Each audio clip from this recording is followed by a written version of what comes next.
എൻ്റെ ഇന്നത്തെ യാത്രയെന്ന് പറയുന്നത് വാഗമണ്ണിലേക്കാണ്. വാഗമണ്ണ് ഞാൻ പോകുമ്പോൾ എനിക്ക് ഏറ്റവും ഇഷ്ടപ്പെട്ട കുറച്ച് സ്ഥലങ്ങളുണ്ട്.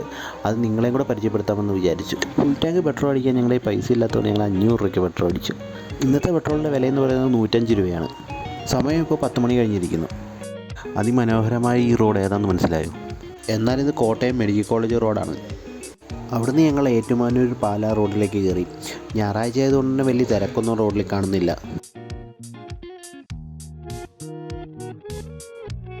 ഞങ്ങളിപ്പോൾ യാത്ര ചെയ്യുന്നത് പാലാ ബൈപ്പാസ് റോഡാണ്. ഇതിലെ യാത്ര ചെയ്യുമ്പോൾ ഞാൻ എപ്പോഴും ഓർക്കുന്നൊരു കാര്യമുണ്ട്. ഇതുപോലുള്ള മികച്ച റോഡുകൾ നമ്മുടെ കേരളം ഫുള്ളായി കഴിഞ്ഞാൽ നമ്മുടെ വണ്ടിക്ക് മൈലേജും കിട്ടും, അതുപോലെ തന്നെ മെയിൻ്റെനൻസും കുറവായിരിക്കും. വീട്ടിൽ നിന്ന് ഇറങ്ങിയപ്പോൾ ഞങ്ങൾ അറിഞ്ഞില്ല ഇന്ന് ഫുള്ള് മഴ നനയേണ്ട വരുമെന്ന്. അത്യാവശ്യം കുഴപ്പമില്ലാത്ത ക്ലൈമറ്റ് ആയിരുന്നു. അത് കണ്ടിട്ടാണ് ഞങ്ങൾ വാഗമണ്ണിലേക്ക് പോകാമെന്ന് പ്ലാൻ ചെയ്തത്. പേട്ട എത്താറായപ്പോഴത്തേക്കും ചെറുതായിട്ട് മഴ പൊടിയാൻ തുടങ്ങി. കോട്ട് കയ്യിലിരിപ്പുണ്ട്. ചെറുതായി മഴ പൊടിയുന്നതുകൊണ്ട് തന്നെ ഞങ്ങളത് കാര്യമാക്കാതെ ഫ്രണ്ടോട്ട് തന്നെ പോയിക്കൊണ്ടേയിരുന്നു. മുന്നോട്ട് പോകും തോറും മഴയുടെ ശക്തിയും കൂടിക്കൂടി വന്നു. പണി പാളുമെന്ന് മനസ്സിലാക്കി ഞങ്ങൾ പിന്നെ ഒട്ടും മടിച്ചില്ല. വണ്ടി സൈഡാക്കി. അതുവരെ അഹങ്കാരം കാണിച്ച് ഞങ്ങൾ മഴയുടെ മുന്നിൽ തോറ്റു. പതുക്കിന് ജാക്കറ്റൊക്കെ ഇട്ടു. വാഗമണ്ണ് പോകുന്ന വഴിക്ക് തന്നെയാണ് മർമല വാട്ടർഫോൾസ്. ഞാൻ എപ്പോൾ വാഗമണ്ണ് പോയാലും ഇവിടെയും കയറിയിട്ടാണ് പോകാറ്. ഈ കാണുന്നതാണ് ചാത്തപ്പുഴ ജംഗ്ഷൻ. ഈരാട്ടുപേട്ടയിൽ നിന്ന് 6 കിലോമീറ്ററാണ് ഇവിടം വരെ. ഇവിടുന്ന് നേരെ പോയ വാഗമണ്ണും ഇവിടുന്ന് ലെഫ്റ്റ് എടുക്കുന്നത് മർമലയ്ക്കുമാണ്. ഞങ്ങൾ ആദ്യം പോയത് മർമലയ്ക്കാണ്. എന്നിട്ട് വേണം ഞങ്ങൾക്ക് വാഗമണ്ണ് പോകാൻ. ഈ റോഡിൻ്റെ പേര് മംഗലഗിരി റോഡ് എന്നാണ്. മർമലയ്ക്ക് പോകുന്ന വഴിക്ക് ബോണസ് പോലെ കിട്ടിയ ഒന്നാണിത്. മലയെല്ലാം കോടമഞ്ഞ് മൂടി നിൽക്കുന്നൊരു കാഴ്ച കണ്ടപ്പോൾ വണ്ടി നിർത്താതെ പോകാൻ തോന്നിയില്ല. അങ്ങനെ പ്രകൃതിയുടെ വിസ്മയക്കാഴ്ച കണ്ട് ഞങ്ങൾ കുറച്ചു നേരം അവിടെ നിന്നു. ഇതുപോലുള്ള കാഴ്ചകൾ കാണുമ്പോൾ നമ്മുടെ മനസ്സിന് കിട്ടുന്നൊരു സന്തോഷം വേറെ തന്നെയാണ്.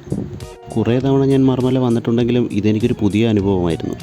ഞങ്ങളവിടെ നിൽക്കുന്നത് കണ്ടിട്ടാണോ എന്നെനിക്കറിയില്ല. പിന്നെ അതിലെ പോകുന്നവരെല്ലാം കുറച്ചു നേരം വണ്ടി നിർത്തി അവിടെ നിൽക്കുന്നതായിട്ട് കണ്ടു. മർമലയ്ക്കുള്ള റോഡിൽ അധികം വണ്ടിയൊന്നും ഞങ്ങൾ ക്രോസ് ചെയ്ത് പോകാഞ്ഞപ്പോൾ ഞാൻ കരുതി അധികം ആളൊന്നും കാണില്ല എന്ന്. എന്നാൽ നല്ല തിരക്കുണ്ടായിരുന്നു. ആദ്യമായിട്ടാണ് ഇങ്ങനൊരു സംഭവം ഞാനിവിടെ കാണുന്നത്. എന്താണെന്നറിയാൻ വേണ്ടി ചെന്നപ്പോൾ ഒരാൾക്ക് 30 രൂപ വെച്ച് പാസ് വേണം മുന്നിലേക്ക് പോകണമെങ്കിൽ. ഇനി അങ്ങോട്ടുള്ള വഴി എന്ന് പറയുന്നത് ഇതുപോലെ മൺവഴിയാണ്. മർമല വരെ ഒരു 500 കിലോമീറ്ററോളം നടക്കാനുണ്ട്. മഴക്കാലത്താണ് മർമലയ്ക്ക് പോകുന്നതെങ്കിൽ ഇതുപോലുള്ള കാഴ്ചകളൊക്കെ നമുക്ക് പോകുന്ന വഴിക്ക് തന്നെ കാണാം. നമുക്ക് പോകേണ്ടത് അവിടേക്കാണ്. എത്ര കണ്ടാലും മതി വരാത്ത ഒരിടം കൂടിയാണ് എനിക്കിവിടം. കാടിനാൽ ചുറ്റപ്പെട്ട് കിടക്കുന്ന ഇവിടം ആരുടെയും മനം കവരുന്ന ഒന്നാണ്. പാറക്കെട്ടുകൾ നിറഞ്ഞ ഈ വനപ്രകൃതിക്കുള്ളിൽ കൂടി അല്പം സാഹസികമാണ് അങ്ങോട്ടുള്ള യാത്ര. മഴ പെയ്യുന്ന ടൈമായതുകൊണ്ട് തന്നെ മലയുടെ മേഖലയിൽ നിന്നൊക്കെ ചെറിയ ചെറിയ അരുവികൾ രൂപപ്പെട്ടിരിക്കുന്നു. വഴിയിലെല്ലാം പാറക്കല്ലുകൾ നിറഞ്ഞു കിടക്കുന്നതുകൊണ്ട് തന്നെ പ്രായമായവർക്ക് കുറച്ച് ദുഷ്കരമായിരിക്കും ഇങ്ങോട്ടുള്ള യാത്ര. കഴിഞ്ഞ 4 വർഷത്തിനിടയിൽ 4 മരണം നടന്ന ഇവിടം അപകടം പതിയിരിക്കുന്നൊരു സ്ഥലം കൂടിയാണ്. ഈ പാറക്കെട്ടുകളും കടന്ന് അപ്പുറം ചെല്ലുമ്പോൾ മേളിൽ നിന്ന് പതിക്കുന്ന മർമലയുടെ സൗന്ദര്യം അത് വേറെ തന്നെയാണ്. ഇതാ നമ്മൾ ഈ കാണുന്നതാണ് മർമല. 60 അടിയിൽ കൂടുതലാണ് ഈ വെള്ളച്ചാട്ടത്തിൻ്റെ ഉയരം. മനോഹരമായൊരു കാടിൻ്റെ ഉള്ളിൽ നിൽക്കുന്ന പ്രതീതിയാണ് നമുക്കിവിടെ നിൽക്കുമ്പോൾ തോന്നുക. മീനച്ചിലാറിൻ്റെ കൈവരിയായ വഴിക്കടവാറിൻ്റെ ഒരു ഭാഗമാണ് ഈ വെള്ളച്ചാട്ടം. മേളിൽ നിന്ന് വരുന്ന വെള്ളം പാറക്കിടയിൽ കൂടി ഒഴുകുന്ന കാഴ്ച അതിമനോഹരമാണ്. വേറൊരു കാര്യം എന്തെന്ന് വെച്ചാൽ ഇവിടെയുള്ള പാറക്കെട്ടുകളിലെല്ലാം സ്ഥിരമായി വെള്ളം വീഴുന്നത് കൊണ്ട് തന്നെ നല്ല വഴുക്കലുണ്ട്. അതുകൊണ്ട് ഇവിടം കാണാൻ വരുന്നവർ സേഫ്റ്റി നോക്കേണ്ടത് പ്രധാനമാണ്.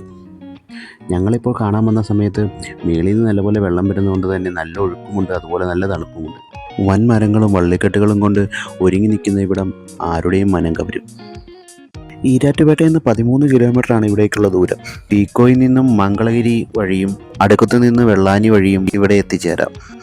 അധികം ആൾപ്പാർപ്പില്ലാത്ത എസ്റ്റേറ്റിൻ്റെ നടുക്കൂടെയാണ് ഇങ്ങോട്ടുള്ള വഴി. വാഹനം പാർക്ക് ചെയ്യുന്നിടത്തുനിന്ന് ഒരു 15 മിനിറ്റ് നടപ്പുണ്ട് നമുക്കിവിടം വരെ എത്താൻ. ഇവിടെ വരുന്നവരുടെ ശ്രദ്ധയ്ക്ക് അടിസ്ഥാന സൗകര്യങ്ങളൊന്നും നമുക്കിവിടെ ലഭ്യമല്ല. വാഗമണ്ണ് പോകേണ്ടതുകൊണ്ട് തന്നെ ഞങ്ങൾ അധികനേരം അവിടെ നിന്നില്ല. മർമലയ്ക്കൊരു ബൈയും പറഞ്ഞ് ഞങ്ങളവിടെ നിന്ന് ഇറങ്ങി. മഴ സമയത്ത് ഷൂ ഇട്ടുകൊണ്ടിറങ്ങിയ അനിയന് കിട്ടിയത് 8 മിനിറ്റ് പണിയായിരുന്നു. ഷൂവിൻ്റെ അകം മുഴുവൻ വെള്ളമായിരിക്കുന്നു. അത് പിഴിഞ്ഞു കളയുന്ന കാഴ്ചയാണ് പിന്നെ ഞാൻ കണ്ടത്. വാഗമണ്ണ്, ഇല്ലിക്കക്കല്ല്, ലവീഴാപ്പൂഞ്ചിറയൊക്കെ വരുന്നവർ ഇവിടവും കയറി കണ്ടിട്ട് പോകാവുന്ന ഒന്ന് തന്നെയാണ്. അയൽ സംസ്ഥാനത്തു നിന്ന് വാഗമണ്ണ് കാണാനായി വരുന്നവർ ഇവിടവും കയറി ചിലവർ കണ്ടിട്ട് പോകാറുണ്ട്. പോകുന്ന വഴിക്ക് അതിമനോഹരമായ കൃഷിയിടങ്ങളും നമുക്ക് കാണാം. ഫാമിലിയുമായി ഒരു വണ്ടി ട്രിപ്പ് പ്ലാൻ ചെയ്യുന്നവർക്ക് ഒട്ടും മടുപ്പിക്കത്തില്ലാത്തൊരു സ്ഥലം കൂടിയാണ് ഇവിടെ.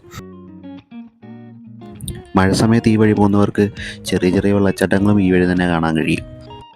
വാഗമണ്ണിലെ കാഴ്ചകൾ കുറച്ച് അധികമുള്ളത് കൊണ്ട് തന്നെ 2 പാർട്ടായിട്ടായിരിക്കും വീഡിയോ വരിക. അപ്പോൾ വാഗമണ്ണിലെ കാഴ്ചകൾ നമുക്ക് ഇനി അടുത്ത വീഡിയോയിൽ കാണാം. എല്ലാവർക്കും ബൈ.